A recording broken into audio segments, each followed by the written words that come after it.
वो जाने मैंने कहा कि नहीं मैंने सिर्फ ये नहीं, अरे वही मैं बता रहा हूँ, मैंने उन वेबसाइट से निकाला है कि ये सूची अवेलेबल है। मतलब पहला काम होगा ना, जैसे मैं अभी अपने क्षेत्र का प्रतिनिधित्व करता हूँ, अगर मैं चुनाव लड़ना चाहता हूँ या मैं राजनीतिक कार्य करता हूँ, तो मेरा पहला काम क्या होगा?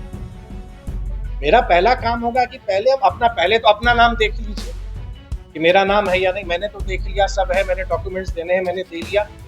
अब आपके पास मौका है, जब ये सूची उपलब्ध है, तो तेजस्वी जी से जब वो कह रहे हैं, तो आप अपने विधानसभा क्षेत्र का भी तो कुछ आपत्ति दर्ज कराइए ना, कुछ फॉर्म तो भरवाइए। आप फॉर्म ही नहीं भरवा पा रहे हैं, आप सिर्फ यात्रा निकाल रहे हैं, तो यात्रा आपका पर्पस सर्व नहीं करेगा ना। चुनाव आयोग तो संवैधानिक प्रावधानों के तहत काम करती आप है। देख रहे हैं न्यूज 4 नेशन। मैं रंजीत कुमार।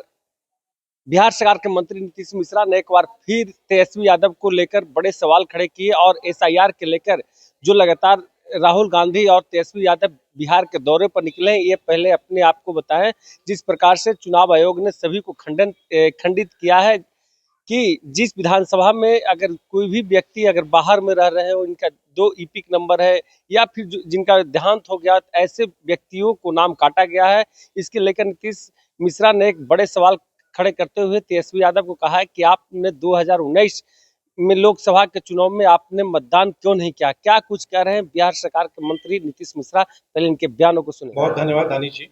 आज उद्योग विभाग पर अलग से बात करेंगे। आज मुख्यतः जो एसआईआर की जो प्रक्रिया चल रही है, और उस पे जो महागठबंधन के नेतागण जिस हिसाब से लोगों को दिग्भ्रमित करने का प्रयास कर रहे हैं, और जो यात्राएं निकाल रहे हैं लोगों को सिर्फ एक तरह से भ्रम फैलाने की दृष्टि से, उस पर कुछ फैक्ट्स आपके सामने साझा करने का प्रयास मैं कर रहा हूँ। मेरे हाथ में एक पत्र है चुनाव आयोग का, और ये उनके साइट से निकाली गई है, जो 1 अगस्त से 14 अगस्त तक का डेटा है। और ये फिर अभी निकालेंगे, आज हम लोग जैसे 18 तारीख है तो पुनः आएगा कि ये चुनाव की जो प्रक्रिया, जो वोटर लिस्ट का जो रिवीजन का प्रक्रिया है, क्योंकि हम खुद चुनाव लड़ते हैं, 6 चुनाव मैं लड़ा हूँ विधानसभा का, तो चुनाव की जो प्रक्रिया है मैं उससे वाकिफ हूँ, मैं उसको मैं समझता हूँ। तो ये जो पूरी रिवीजन की कार्रवाई प्रारंभ हुई, और 1 अगस्त को जब प्रारूप प्रकाशन हुआ, जो ड्राफ्ट प्रकाशन हुआ, तो ड्राफ्ट प्रकाशन में मुख्यतः हम लोग भी देखते हैं, आप सब भी वोटर कहीं ना कहीं होंगे, तो बहुत सारे नाम जो अब नहीं है, इस दुनिया में नहीं है, उनके नाम हटाए जाते हैं। बहुत लोग जो अब उस गांव से निकल के कहीं परमानेंटली चले गए हैं, या किसी ने उस विधानसभा से अपना नाम हटा के किसी और विधानसभा में जोड़ लिया है, तो ये एक नॉर्मल प्रोसेस है जो हमेशा होता है। इस बार विशेष किया जाता है, और ये नई बात नहीं, आप सब जानते हैं, उस पर मैं नहीं कहूंगा कि लगातार ये चुनाव आयोग एक संवैधानिक बॉडी है, और आज ही से नहीं, मतलब जब से हम देश हमारा आजाद हुआ है, संविधान को हमने अडॉप्ट किया है, तब से चुनाव आयोग देश में चुनाव कराता आ रहा है। और चुनाव आयोग की निष्पक्षता या चुनाव आयोग के परफॉर्मेंस को पूरी दुनिया, भारत का चुनाव आयोग बढ़िया काम करता है। ये जो डेटा मैंने जिसका जिक्र किया, प्रक्रिया में आप समझते होंगे, जैसे अभी ड्राफ्ट प्रकाशन निकला, तो फर्ज करें कि आपका नाम नहीं है या मेरा नाम कट गया है, तो आपके पास मौका है कि आप, कोई भी राजनीतिक दल है, वो अपने बीएलओ बनाते हैं, और हमारे बीएलए हर एक बूथ पर होते हैं, और ये सभी राजनीतिक दल अपने अपने बीएलए को अपॉइंट करते हैं। बीएलओ होते हैं जो सरकार की ओर से होते हैं, जो शिक्षक होते हैं, और बीएलए होते हैं जो राजनीतिक दल के द्वारा नियुक्त किए जाते हैं। सभी राजनीतिक दल ने किया। तो जब प्रारूप प्रकाशन हुआ, आपके पास अधिकार है कि आप आपत्ति दर्ज करें। जैसे अगर मेरा नाम गलत है, या मैं उस गांव में रहता हूं लेकिन मेरा नाम कट गया है, लेकिन ये 14 अगस्त तक किसी भी राजनीतिक दल ने एक भी आपत्ति नहीं दिया। हो सकता है कि बाद में कुछ आंकड़े अगर इसके बदले हों, लेकिन 14 अगस्त तक का जो आंकड़ा है मेरे पास, किसी भी राजनीतिक दल ने एक भी आपत्ति दर्ज नहीं किया। आप जब यात्राएं निकालते हैं, लेकिन साथ ही साथ आप ये भूल रहे हैं कि अभी जो चुनाव आयोग के प्रावधान है, उस प्रावधान का एक्सरसाइज आपको करना चाहिए। अब जैसे मैं अपने विधानसभा क्षेत्र के लिए, मैंने देखा कि हमारे यहाँ से कितने लोगों के नाम हटे हैं, वो जानकारी मुझको प्राप्त हुई।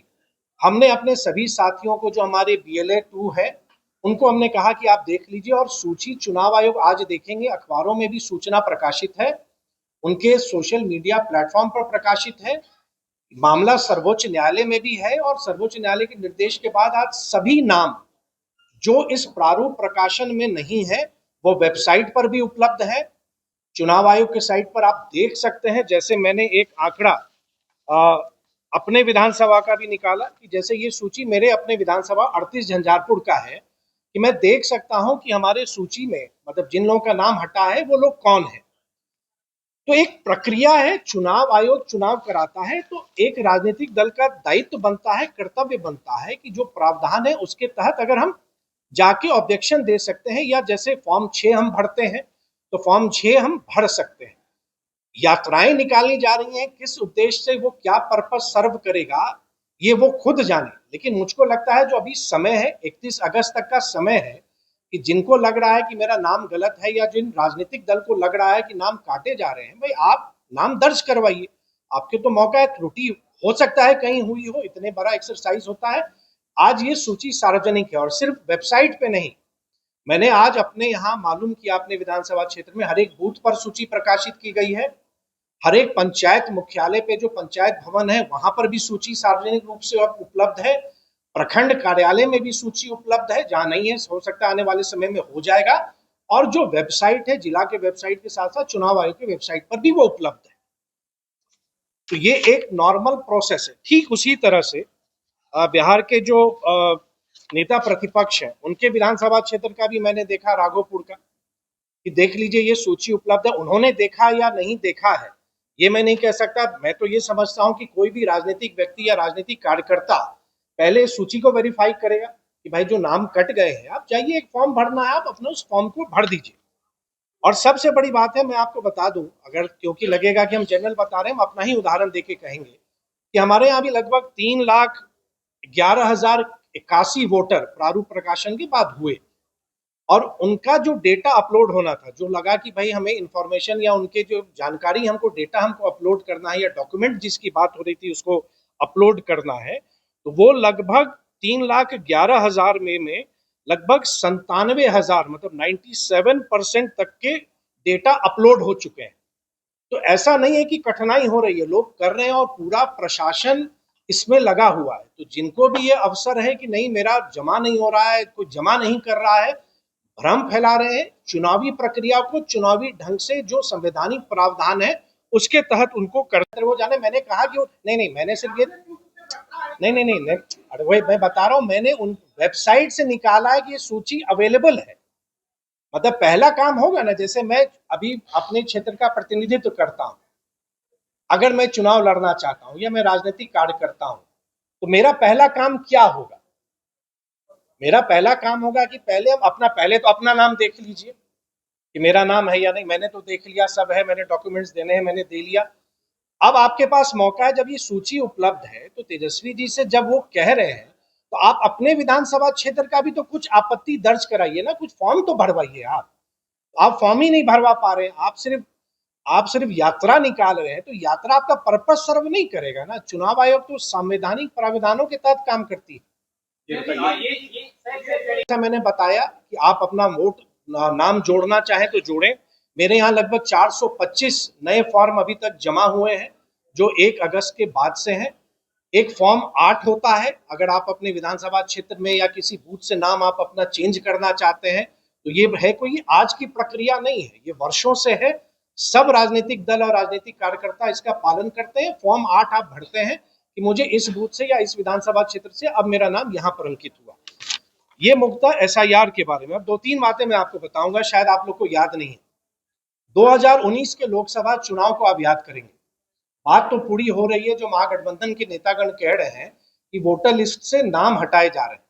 वोटर लिस्ट में नाम रहते हुए भी क्या तेजस्वी जी ने 2019 के लोकसभा चुनाव में अपना वोट डाला था? ये याद करेंगे आप 2019 के लोकसभा चुनाव को।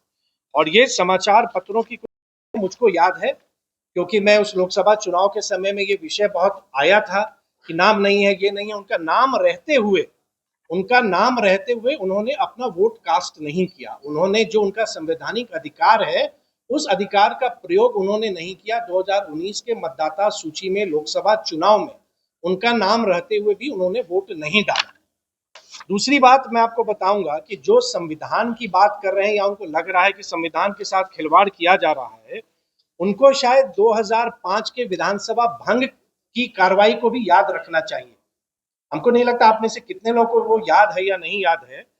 बिहार विधानसभा भंग हुआ था मई 2005 में, और संभवतः मुझे अगर याद है तो वो 23 मई का दिन था या मध्य रात्रि। फरवरी में चुनाव हुआ, किसी की सरकार नहीं बन सकी और अचानक में वहां पे विधानसभा को राष्ट्रपति के द्वारा भंग कर दिया गया। उस समय जो रिपोर्ट गया कि नहीं सरकार नहीं बन सकती, जबकि बिहार में एक सरकार बनने की संभावना हो गई थी। फिर यह विषय सर्वोच्च न्यायालय गया। सर्वोच्च न्यायालय का भी जजमेंट है मेरे पास, सर्वोच्च न्यायालय का जजमेंट है जिसने सुप्रीम कोर्ट ने बिहार विधानसभा को भंग होना असंवैधानिक करार दिया था। लेकिन उस समय क्योंकि चुनावी प्रक्रिया अक्टूबर नवंबर में बहुत आगे बढ़ चुकी थी, लेकिन माननीय सर्वोच्च न्यायालय द्वारा जो पूरे बिहार में जो विधानसभा भंग की कार्रवाई की गई थी, उस कार्रवाई को ही उन्होंने असंवैधानिक करार दिया था। तो जो लोग आज संविधान की बात करते हैं या उनको लगता है कि संविधान के तहत अधिकारों का हनन हो रहा है, दो उदाहरण मैंने आपको प्रस्तुत किया। तीसरा एक उदाहरण और है आदरणीय राहुल गांधी जी का। आप शायद आपको याद होगा 27 सितंबर 2013 जब एक सरकार के द्वारा जब ऑर्डिनेंस को किस ढंग से उन्होंने उसको तार तार करके सार्वजनिक रूप से उसको फाड़ा था।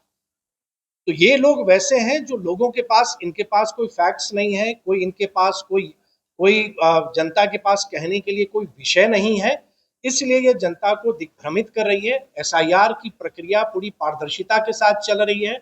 आपसे आग्रह होगा कि सोशल मीडिया प्लेटफॉर्म को देखें और सरलता के साथ, वो ये ना कहे कि भाई डिजिटल वाले में कौन जाके देखेगा, हर एक बूथ पर उपलब्ध है।